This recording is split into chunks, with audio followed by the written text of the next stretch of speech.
impulsando y fortaleciendo el desarrollo sostenible y la consolidación del movimiento cooperativo de producción, FECOPROD presenta Camino al Desarrollo, el programa oficial de la FECOPROD. Hola, ¿qué tal? Bienvenidos una vez más a Camino al Desarrollo, el programa oficial de la FECOPROD.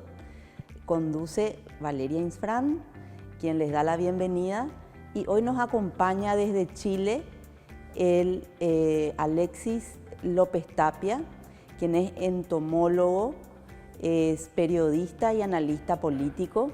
Alexis, te damos la bienvenida a este programa de Camino al Desarrollo y vamos a tocar un tema realmente de muchísima actualidad para Chile, por supuesto, pero también para todos los países de Latinoamérica. La constituyente de Chile, donde se está elaborando el proyecto de constitución, y en estos días, Alexis, comentaste por tus redes y en tu canal de YouTube que salió ya un primer borrador de lo que sería la constitución chilena. Entonces, Alexis, dentro de ese contexto vamos directamente a ver si nos podés comentar un poco unos pincelazos de los antecedentes de todo esto, sobre todo qué es lo que estuvo pasando las últimas décadas en Chile, inmerso en un proceso revolucionario que bien se lo puede llamar así. Y esa es la primera pregunta, Alexis. ¿Cómo vienen los antecedentes? ¿En qué consistió ese proceso revolucionario que desde hace décadas se viene dando en Chile? Valeria, muchísimas gracias por la invitación al programa y por la invitación también de la Federación, que me parece sumamente importante. Efectivamente, Chile lleva alrededor de 30 años en un proceso revolucionario que ha pasado por diversas etapas, desde una etapa original de resistencia durante el régimen militar a una etapa de defensa con los primeros gobiernos democráticos, luego en una etapa de contraofensiva, y finalmente a partir del 18 de octubre del 2019, cuando se produce esta insurrección revolucionaria violenta, extremadamente violenta, bueno, está en la etapa final de ofensiva y clausura o cierre de proceso. Entonces, ¿por qué se ha producido esto? Básicamente diría que hay dos elementos. Primero, porque la derecha chilena se compró la tesis de Francis Fukuyama del fin de la historia. Esto es a la caída de la Unión Soviética. Entonces, la tesis decía que como el comunismo había fracasado, cosa que era falso, lo que fracasó fue un modelo particular, pues bien, el capitalismo y la derecha en general no tenía que hacer nada más en términos ideológicos y solamente tenía que dedicarse a hacer buenos negocios, que fue exactamente lo que la derecha hizo en Chile durante 30 años. Dedicarse a la parte económica, dedicarse única y exclusivamente al desarrollo estructural del país y olvidarse de que la guerra ideológica y la disputa de ideas es lo principal en todo sistema. Bueno, la izquierda aprovechó ese espacio y nosotros llevamos 3 generaciones a la fecha de jóvenes chilenos que han sido literalmente adoctrinados en ideas de izquierda, que son hoy día los que le dan esta hegemonía temporal al sector más radical y revolucionario interior de la Convención Constitucional. Así que ese es un súper sintético paneo de lo que me preguntas, Vale, para continuar avanzando. Gracias, Alexis. Realmente interesante lo que nos comentás. Y yo que te sigo en tu canal, te escucho muchas veces comentar sobre la deconstrucción que se está dando de nuestras sociedades. ¿Vos podrías explicarnos cuáles son estos métodos que utilizan estos grupos para deconstruir nuestras sociedades e incluso deconstruir a la misma persona humana? En efecto, el término de construcción, los académicos suelen solo entenderlo como un método de análisis lingüístico, porque efectivamente los autores franceses de la deconstrucción son lingüistas la mayoría, psicólogos otros y sociólogos, por supuesto. Pues bien, no se trata solo de un método de análisis, es una herramienta. La deconstrucción literalmente es un modelo de revolución, ¿ya? Y eso es lo más importante. Entonces, A diferencia de la revolución del siglo XX, donde había una especie de líder siempre, Mao Zedong, Che Guevara, Castro en América, etcétera, Evo Morales o Chávez, pues bien, en este modelo no hay liderazgo visible. Se ejecuta por medio de movimientos horizontales que presentan diversas demandas, supuestamente demandas de la sociedad, que son demandas de grupos específicos de la sociedad, y que actúan literalmente como fracturas sociales o como grietas en la sociedad. Entonces van deconstruyendo, y ahí viene la aplicación del término, el sentido de las cosas que nosotros entendemos por familia, patria, nación, Estado, ¿ya? Y esa deconstrucción termina por hacer colapsar desde adentro a los estados nacionales. Eso es lo que está ocurriendo no solo en Chile, ese es el proceso en su conjunto de Occidente. Y esto tiene que ver, de aquí voy a elevar un poquito la idea, tiene que ver con la decadencia de Occidente. Esto viene una idea de más de un siglo atrás, de que Occidente venía en decadencia, y también con el cierre, según este proceso, del proceso metafísico occidente, es decir, de las ideas matrices que nos llevaron a nosotros a ser o a tener la cultura que tenemos. Pues bien, se trata de un desafío entonces del ámbito cultural, está situado en las ideas, en lo que en marxismo clásico era la superestructura, pero que tiene directo efecto sobre la creencia de las personas y por ende modifica sociedades, países, continentes y civilizaciones. Así que súper sintético porque de construcción es un tema extremadamente complejo, pero ahí lo traté de simplificar. Gracias, Alexis. Realmente para cerrar este primer bloque nos dejas con una conclusión que es, o sea, lo que pasa en Chile nos está pasando a toda la región y más allá. Es un proceso que se viene dando en todo Occidente, el ataque sistemático a las bases culturales de nuestra civilización. Alexis, vamos a un pequeño corte y la audiencia nos espera, enseguida volvemos. Gracias. Estamos presentando Camino al Desarrollo, el programa oficial de la FECOPROD. Continuamos con más de Camino al Desarrollo, el programa oficial de la FECOPROD. Siempre te hago la pregunta que si tenés un comercio, una industria o una empresa de servicios, con el préstamo pymes de Bancop tenés el 8.9% de interés con un plazo de hasta 36 meses y hasta 12 meses de gracia. Llama al 021-325-5000 y sumate a Bancop, un banco con raíces. Estamos de vuelta con Alexis López Tapia desde Chile. En el bloque anterior nos estuvo haciendo una síntesis de lo que fue el proceso en Chile en estos últimos años. Si ustedes se acuerdan, aquel evento de subversión que hubo, de levantamiento muy violento, quema de los metros, destrucción de la ciudad. Bueno, lo estuvimos viendo y acompañando al Chile querido desde todos los países de Latinoamérica realmente. Entonces, él nos estuvo haciendo una pequeña explicación y concluimos el bloque anterior en que el proceso revolucionario que se dio en Chile es un proceso que se replica en todo el continente, incluso en todo Occidente. Y recordando un poquitito, Alexis estuvo en Paraguay en el año 2021, Alexis creo que fue.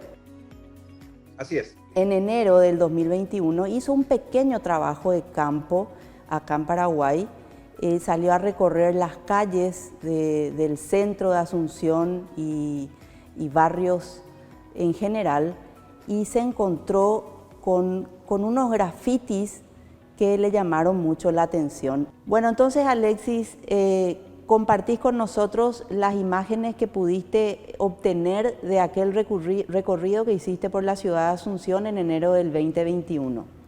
Estamos contigo.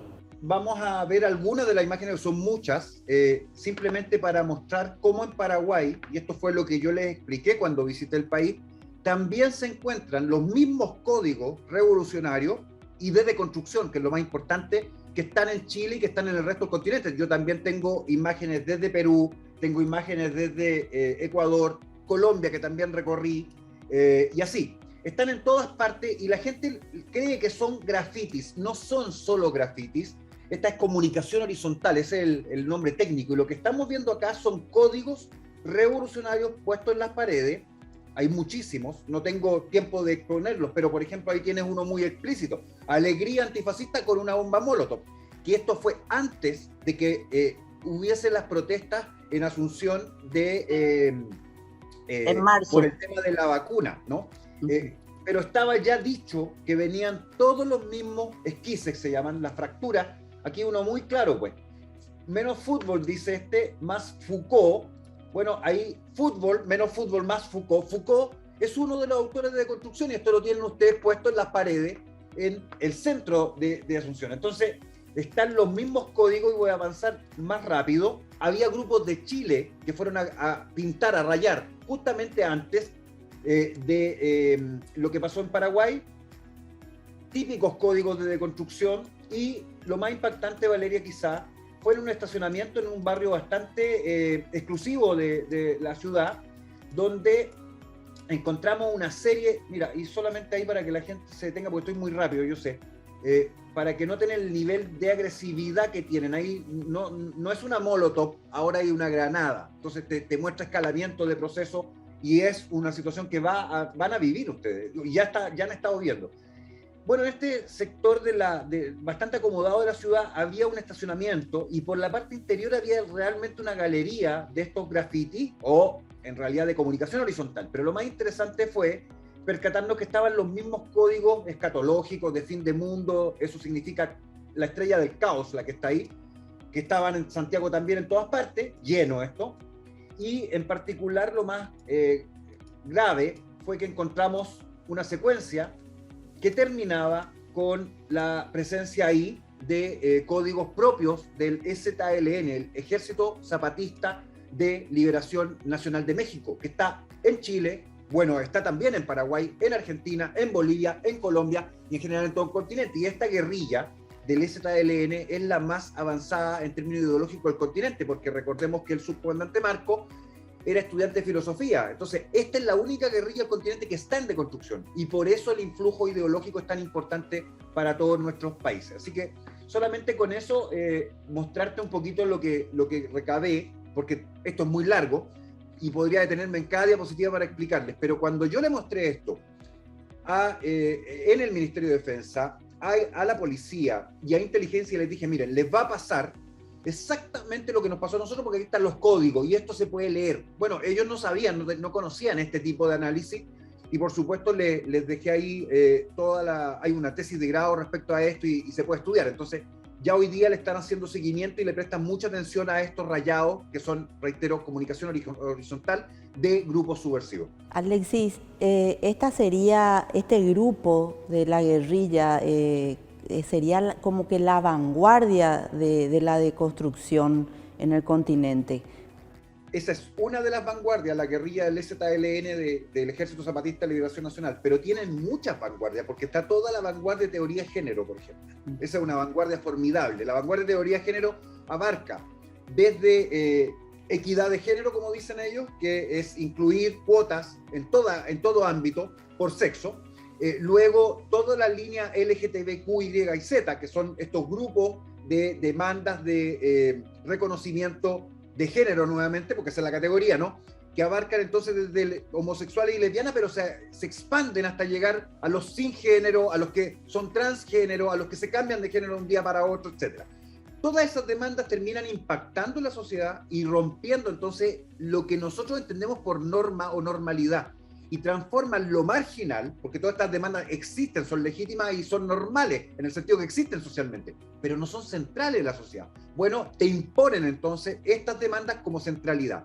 Y una de las más radicales, en los rayados no alcanzaba a detenerme, es el animalismo radical. Y en Paraguay esto tiene mucha importancia, porque ustedes tienen una gran industria agropecuaria. Entonces, el animalismo radical, que ya está, por ejemplo, en nuestra constituyente, la nueva constitución explícito, impacta, por ejemplo, en la producción ganadera, porque ellos van a decir que los animales son animales sintientes y luego no tienes derecho a matar, por ejemplo, un animal para comer. En Chile van a prohibirse cosas como el rodeo chileno, que es el típico deporte de nuestro campo, y además el tema también de la producción agrícola, porque meten mano en eso vía otro de estos movimientos radicales, que es el anarco-veganismo, los veganos que se transforman en anárquicos al final.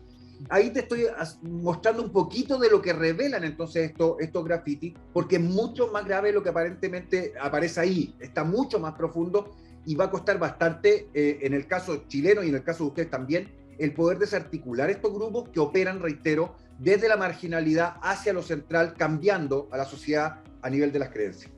Impactante lo que nos comentás, Alexis. Te agradezco muchísimo y vamos a una pausa y seguimos en compañía de Alexis López Tapia desde Chile, analizando estas cuestiones tan actuales. Gracias. Estamos presentando Camino al Desarrollo, el programa oficial de la FECOPROD. Continuamos con más de Camino al Desarrollo, el programa oficial de la FECOPROD. Retomamos nuestro tercer y último bloque con Alexis López Tapia desde Chile, y por todo lo que nos fue contando Alexis del proceso revolucionario y de construcción que no solamente se vive hace décadas en Chile, sino que en toda la región y occidente, yo te pregunto, Alexis, ese llamado estallido social del octubre del 2019 en Chile, entonces eso quiere decir que no fue una reacción espontánea de la gente. En absoluto, Valeria. Hay varios hechos de la causa que indican de que esto se había venido preparando. Esto comienza el día 18 con los estudiantes secundarios que van a las estaciones de metro y traspasan los torniquetes de entrada evadiendo el pago. Esto se había venido haciendo sistemáticamente, probando cuál era la reacción de los guardias del metro, de carabineros, etc. Bueno, ese día, en la mañana, en forma masiva, todo el centro de la ciudad, todas las estaciones del centro de la ciudad fueron básicamente ocupadas por los secundarios y a los que se les sumaron después los universitarios. Y a las 2 de la tarde, estoy hablando de las 12 del día a las 2 de la tarde, a las 2 de la tarde el metro debió cancelar todos los viajes porque los estudiantes se sentaron en los andenes, entonces obviamente no podía pasar el carro, y luego empezó un ataque sistemático y coordinado a 70 estaciones del metro, 22 de las cuales fueron absolutamente incendiadas y destruidas. Bueno, eso no ocurre por simplemente generación espontánea. Ahí hubo uso de acelerantes especiales porque no es fácil quemar un carro de metro ni una estación que son de concreto. Pues bien, las estaciones ardieron hasta la noche incluso. Bueno, luego de eso, en la noche misma, yo creo que ustedes recuerdan en Paraguay ese edificio que se quemaba enorme en pleno centro de Santiago, que era la torre de una de las empresas de electricidad. Y bueno, fueron específicamente a atacar eso, está frente a la Biblioteca Nacional, que es uno de nuestros monumentos nacionales más importantes, ahí está en la historia de Chile completa. Y casi quemaron el Cerro Santa Lucía, que está al lado de la Biblioteca Nacional. En síntesis, el 18 de octubre no fue un acto espontáneo, y fue la respuesta, y aquí quiero simplemente señalarlo porque hoy día ya tenemos suficiente evidencia, fue la respuesta táctica del gobierno de Nicolás Maduro frente a lo que fue Cúcuta, la visita del presidente Piñera junto con otros mandatarios a apoyar a este candidato sostenido por Estados Unidos, Guaidó, respecto a Venezuela. Entonces, Venezuela, que se vio de pronto asediada, bueno, simplemente exportó su problema, y los problemas los tenemos hoy día en Chile, en Paraguay hay problemas, en Colombia hay problemas, ¿para qué decir Perú y Bolivia, por supuesto? Entonces, ha sido una maniobra estratégica muy, muy inteligente parte de la inteligencia venezolana y la inteligencia de Castro, también de los Castro, cubana, porque están detrás. Y en Chile hoy día tenemos presencia, y lo puedo decir con absoluta certeza, de alto mando del ejército chavista a nivel de generales y coroneles operando en territorio nacional para la subversión y la revolución que está en curso. A ese nivel estamos. Me dejas sin palabras, Alexis, realmente brutal la información que compartís con nosotros. Pero quiero reencauzar esto al tema que nos ocupa realmente, que es cómo esos actos violentos y vandálicos que azotó desde afuera, comandados desde estados extranjeros, a Chile desembocó en una convención constituyente para la redacción de una nueva constitución, ¿verdad? Esto es muy importante que lo expliquemos porque ustedes han vivido parte del mismo proceso y lo van a seguir viviendo. Y luego está ocurriendo también en Colombia, viene exactamente la misma agenda. En Perú, Castillo ha tratado por todos los medios de imponer esta nueva constitución, no le ha resultado porque el Congreso es muy fuerte y la oposición también allá. Ecuador está ahí a medio filo. En Bolivia ya está la nueva constitución plurinacional, una de las cosas que vamos a hablar de eso. Y Argentina está, bueno, en curso y en algún minuto también lo harán. El único país que está, hasta ahora, relativamente estable es Brasil, gracias a que Bolsonaro ha impedido que avancen, pero en las próximas elecciones llega a ganar Lula y bueno, Brasil también va a caer en el mismo esquema que estoy planteando. ¿De qué se trata esto? Estos, yo dije que eran movimientos horizontales al principio, por supuesto, pues son movimientos de distinto tipo, disidencias sexuales, el tema de proaborto, el tema de todos estos grupos esquises que se llaman de construcción. Eso no alcanza por sí solo para reformar una constitución. Entonces, ¿qué hacen? Bueno, apelan al uso de la violencia, y la violencia lo que implica es que el Estado entonces se ve contra la espalda y la pared, cosa que le pasó a Piñera en algún minuto acá, y luego a un mes del 18 de octubre aproximadamente, el 25 de noviembre, el propio presidente Piñera, que estaba a punto de ser derrocado literalmente, porque esto era un proceso de golpe de Estado en curso, pues bien, decide que la mejor solución para todo era ir hacia una nueva constitución. Y luego la derecha en Chile, y esto tenga mucho ojo con eso, termina cediendo y concediendo a esta demanda que ni siquiera estaba en todos estos movimientos colectivos como demanda primaria. Ellos estaban reclamando por otras cosas, incluida los 30 pesos del alza en el metro, que obviamente la Constitución no hay que modificarla para el tema de 30 pesos en el alza del metro. Pues bien, Piñera es el que propone esta nueva Constitución, se suman todos los partidos rápidamente, esto es una noche, excepto el Partido Comunista.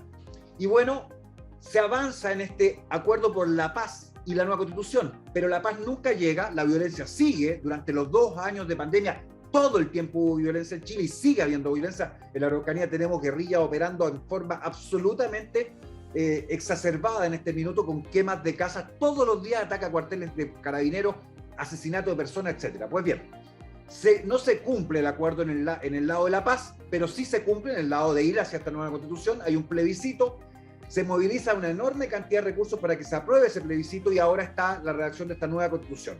Así el movimiento horizontal que acabo de plantear se verticaliza, se vuelve institucional. Y eso es lo que cambia el país en definitiva, porque si ellos logran aprobar esta nueva Constitución, literalmente la República de Chile, que ustedes habían conocido durante 200 años, deja de existir. No va a haber más Chile en América del Sur. Va a ser un Estado plurinacional compuesto por regiones divididas, escindidas, con un gobierno de carácter soviético, porque eso es realmente lo que están haciendo, y literalmente saliéndose del Estado nacional republicano como conocemos en todo el continente.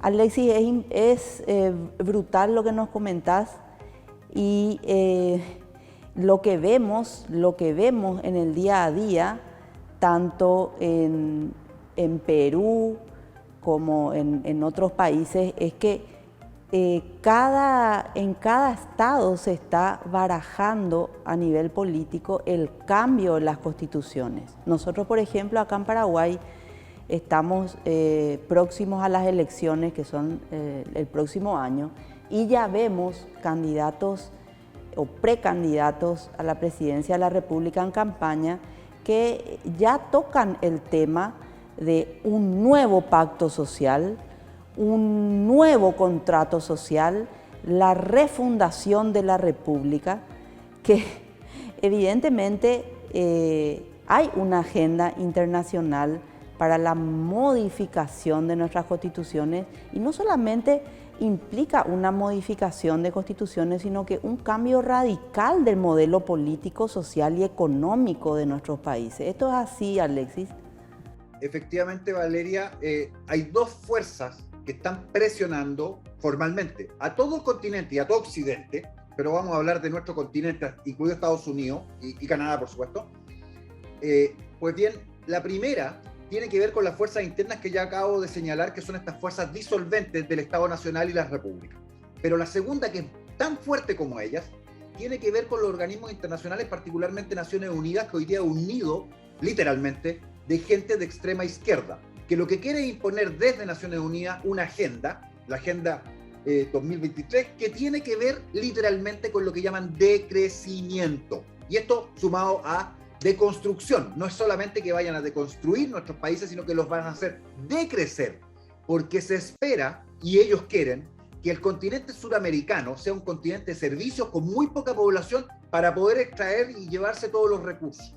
Entonces, van a obligarnos a decrecer a nosotros, que somos un continente riquísimo, probablemente el continente más rico del planeta, con una población ínfima.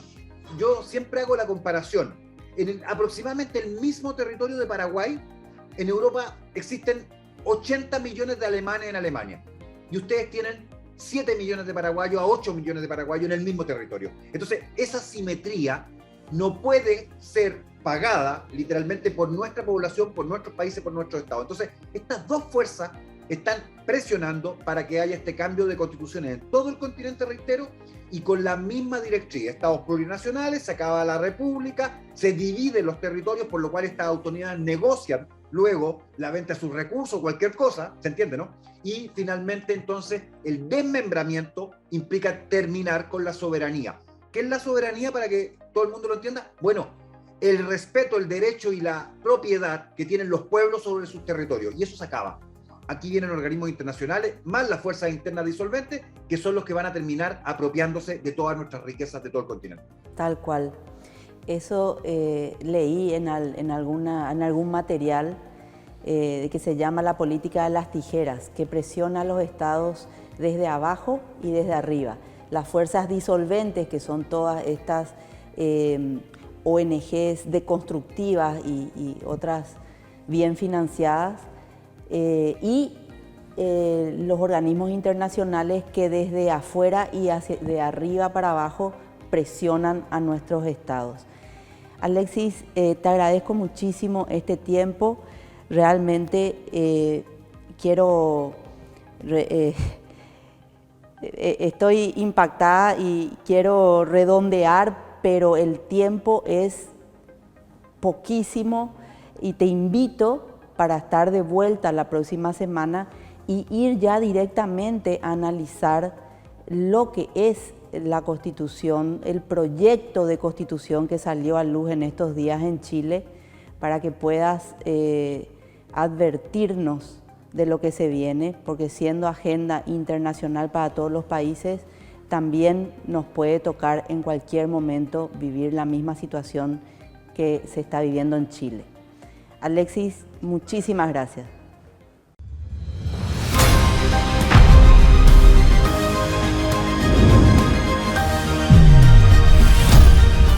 Impulsando y fortaleciendo el desarrollo sostenible y la consolidación del movimiento cooperativo de producción, FECOPROD presenta Camino al Desarrollo.